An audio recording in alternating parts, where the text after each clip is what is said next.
is scary. It's unpredictable. It's unprecedented.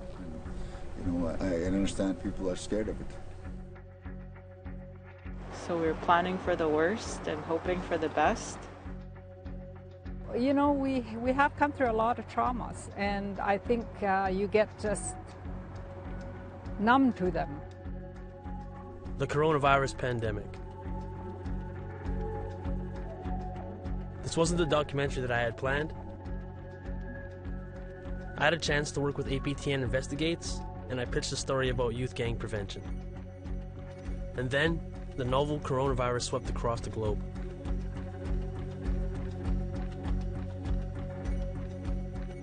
First Nations declared states of emergencies as fears about the virus ramped up. So like any good journalist, I adjusted and asked the question, how is this impacting Indigenous people? This virus kills people. We're not going to have a doctor in our community until all this is over. To leave my family here, I can't see them, I can't hug them.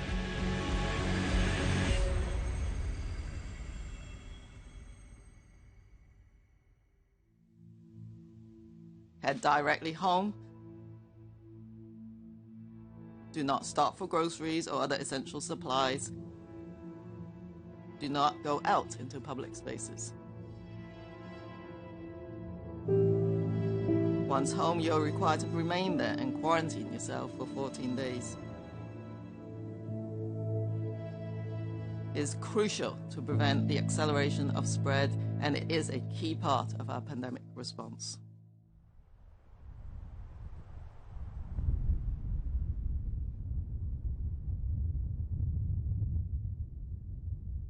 Well, today we're preparing to travel to Municipality Cree Nation. Apparently there's a blockade out there regarding COVID-19.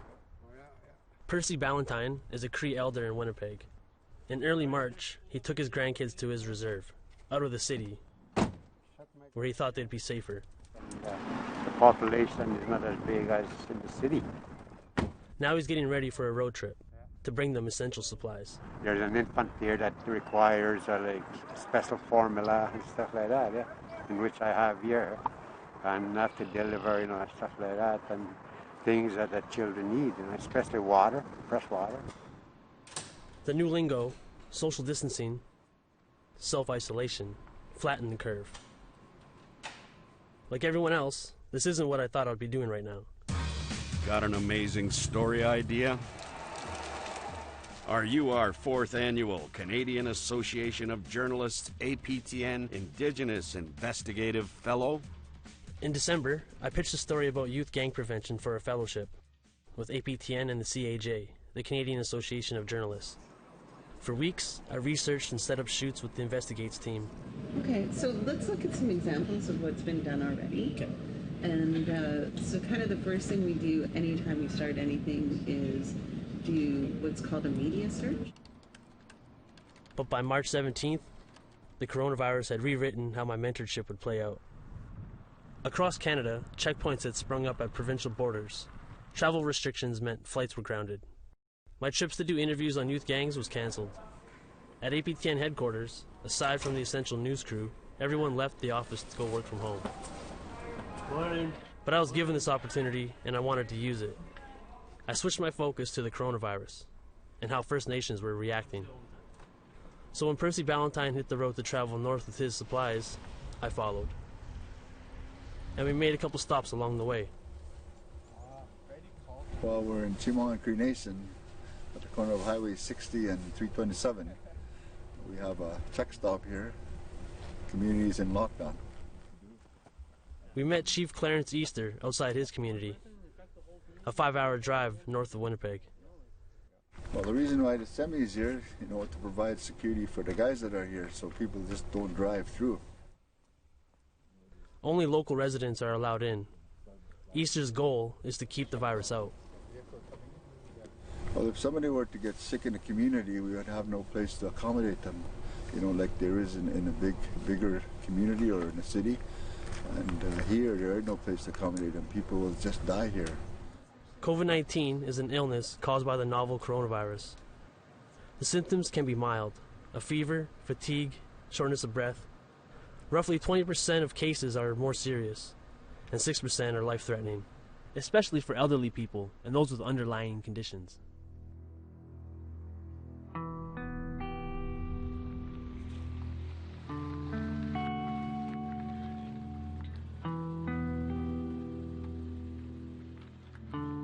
My name is Calvin Stevens, and I'm a phys ed teacher here at the Eskazoni community. And these are my kids, Kale and Kason.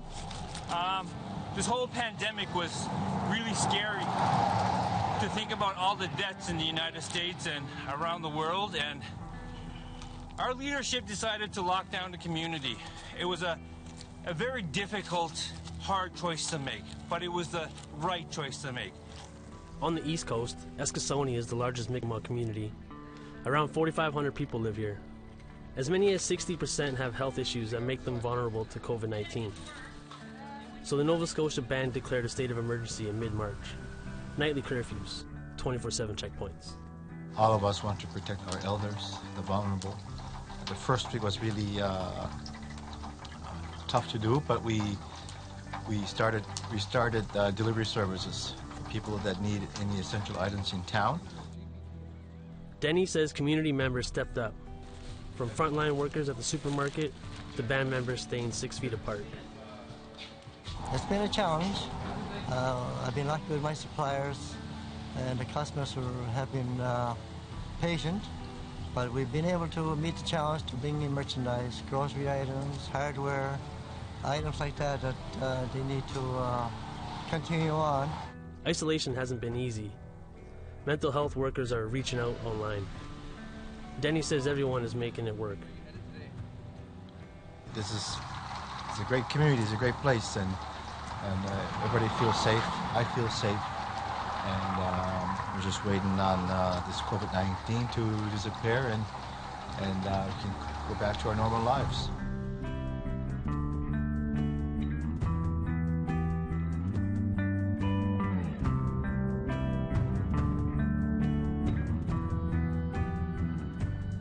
Back in Manitoba, I check in with Valentine on his way to deliver supplies. Yeah, tonight? Yeah. That's what I'm thinking too. Cause he supports the checkpoints. You cannot deny the necessities of life to flow into the community. We still need our food. We still need our water. We still need stuff like that. That children depend on. Grand Rapids is the gateway to the north. The neighboring Mississippi Cree Nation went to the lockdown on March 24th. I think we are a vulnerable community. We have a major highway, that feeds the north, come right through the middle of our community. Today, where are you heading to today, sir? No? The checkpoint is here to protect people in the community living with chronic illnesses. I guess the legacy of intergenerational trauma, that puts us in higher health risk categories. Coming up after the break, Valentine arrives at the checkpoint. Okay, you're a local, we need to take your information. And we look at the emotional impact of the pandemic. Like it really hit me when we were leaving the village that I had experienced this already.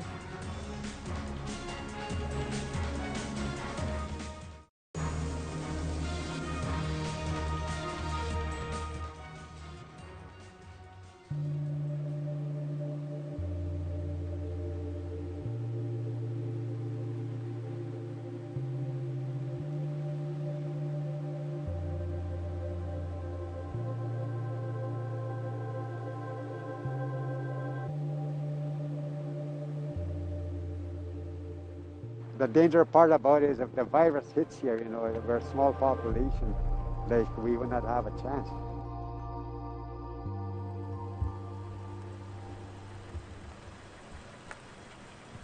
Percy Valentine stops at the checkpoint to the Mississippi Cree Nation in Manitoba. He wants to deliver supplies to his grandkids and family. Have a good day. Thank you. He's allowed through, but has to follow the rules, maintain social distancing. The virus spreads in isolated regions, it's harder to respond. We don't have the same resources. And we also have a population with a higher prevalence of chronic illnesses like diabetes, hypertension. We have people that have to travel every week for dialysis. The band enacted its emergency response, limiting travel, handing out household cleaning kits. We closed our VLTs. We put our restaurant to takeout only, and we had recommendations to our people not to travel out of town. So we were planning for the worst and hoping for the best. Doctors pulled out of the northern communities because of the pandemic. It leaves us feeling a little bit abandoned, I think, to know that we're not going to have a doctor in our community until all this is over.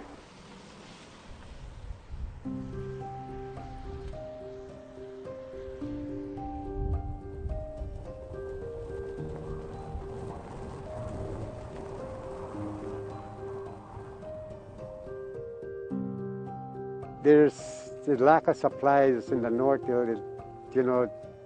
essential stuff that we need in the north.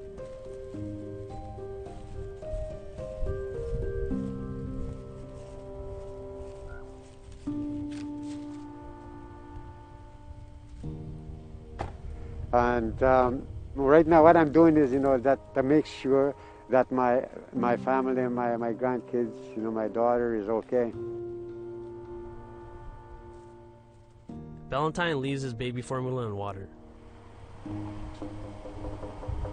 but doesn't go inside. His grandkids are happy to see him. I want to hear their laughter. I want to feel their hugs. I want to hear them call my name, Grandpa. I so miss that.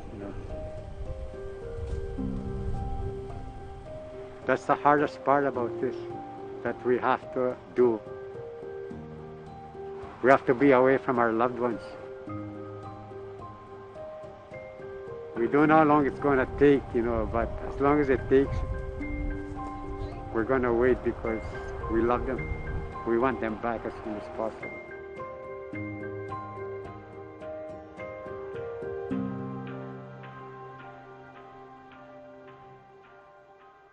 I want all Canadians to know our government is here for you. We will make sure you have everything you need. This is what Election Day was like on the Shoal Lake 39 First Nation in northwestern Ontario. Self-isolation down here is next to impossible, and the support system for Vancouver's most vulnerable is getting worse by the day. They're basically just shutting down services, and people are having nowhere to go. We need to remain positive because the only path forward for our country is for all of us to work together. Despite measures that have been taken, the virus continues to move. APTN Healing Lodge in Calgary already had limited space. Executive Director Josie Niepenak says the shelter has seen an increase in crisis calls. It hasn't been pleasant. I would say that they're enjoying their time here, but nonetheless, we do what we need to do.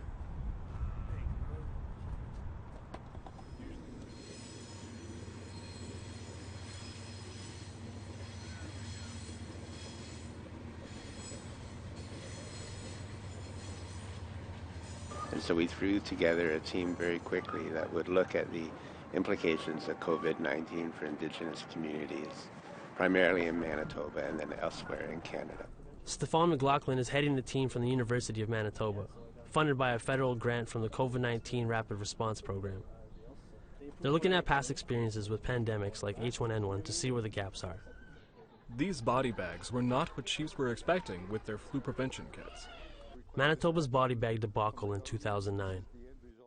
Fast forward to 2020 and this headline in Seattle. Native Americans asked for COVID-19 supplies and got body bags instead. This term called institutional amnesia that I use at every crisis that comes along is almost that people have to go back to ground zero. But McLaughlin points to success stories too. The communities had been resilient, they've been strong, they've showed proactive ways of responding to H1N1, and so we wanted to document those stories as well, because those are pretty much missing from that public record. The goal? To amplify Indigenous voices so decision makers can hear them. To date, over $690 million in funding has been directly allocated by Indigenous services towards the health response to COVID-19. Chief Medical Officer Dr. Teresa Tam said that Canadians are flattening the curve, but there is still cause for concern, especially in Indigenous communities. I am also concerned about increasing numbers of COVID-19 in First Nations communities in several provinces. We must get ahead of things to protect and support these communities, ramping up testing and contact tracing to find where chains of transmission are occurring. And there's a social distancing. It's going to be very challenging. We're very close people. We like to hug. We like to touch each other. We like to visit one another. And this is part of our culture. Merle Ballard is part of the research team at the University of Manitoba. She says many Indigenous communities face real barriers, like clean water. There's a lot of problems, mental issues. People are worried. There's a lot of social issues as well. You know, the lack of housing. Where do the people go? And they're doing whatever they can, often grounded in their own cultures and ceremonies in some cases, traditional foods, medicines, whatever it is, sometimes closing down the communities to outsiders to caretake their safety. The researchers have to change the way they're working in this new normal, and so do I. All our interviews are from at least 6 feet away. It's a little overwhelming to cover a story that impacts so many people, like Percy Ballantyne. When we left Grand Rapids, he thought it would be a nice surprise to visit his wife. One of the things I wanted to do here was to bring some coffee for my wife. She's a head nurse here. Because of her work on the front lines in healthcare, she can't come and go, and neither can Percy. Like if there's any contamination in the cup or anything like that, paper, and then she has it, then, you know, it will spread. This virus kills people. Like, I mean, it will devastate our community, like I said, because of our housing. Like people, there's 12 to a house, and one of them gets sick. Where do you put the sick person, right? We don't have the facility. That's what we need.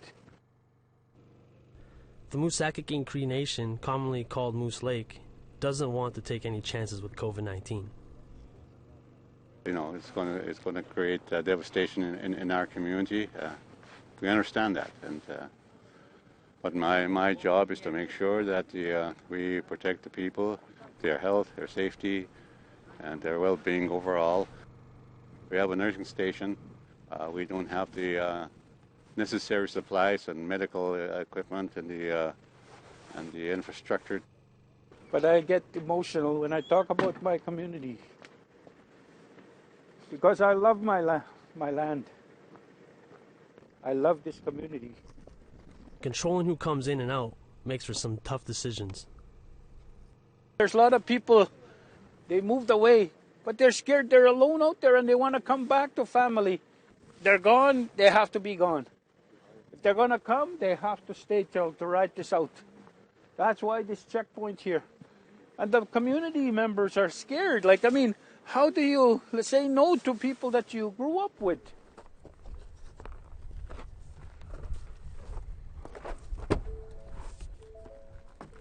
Percy will follow the rules because it's about protecting everyone, his family included. But it's not easy. I left my grandchildren at Grand Rapids too, and I can't see them. I can't see them, and I can't even see my wife here.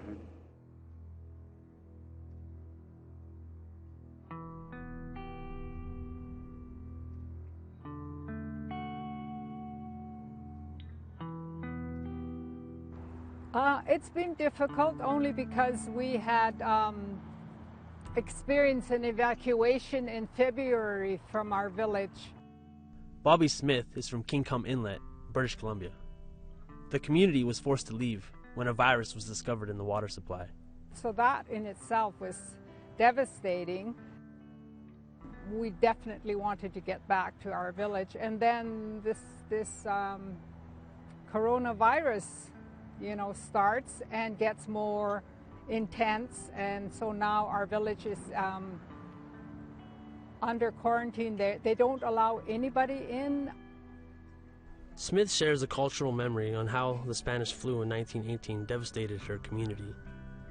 Massive people in our village died, and they were just literally wheelbarrowed down to a mass grave, and that still weighs heavily on us. It wasn't even a month and a half ago that we talked about it, and that we had to improve on the site and make sure that everybody knew it was there. So yeah, we've had our share of the pandemics and the share of the traumas of having to leave home. If we did a historical timeline, you would see that our people faced many traumas, like not only the Spanish flu, but the smallpox, TB. It's not just a lack of immunity. Research has shown epidemics were devastating, in part due to social disruption throughout colonization, including residential schools. I was 8 years old at the time, had to contend with these diseases with 50 other kids, or 150 other kids, or 300 other kids, and really there was no one to look after us. We were just left lying in our beds, and that was about it. So we have come through a lot of traumas, and I think you get just numb to them.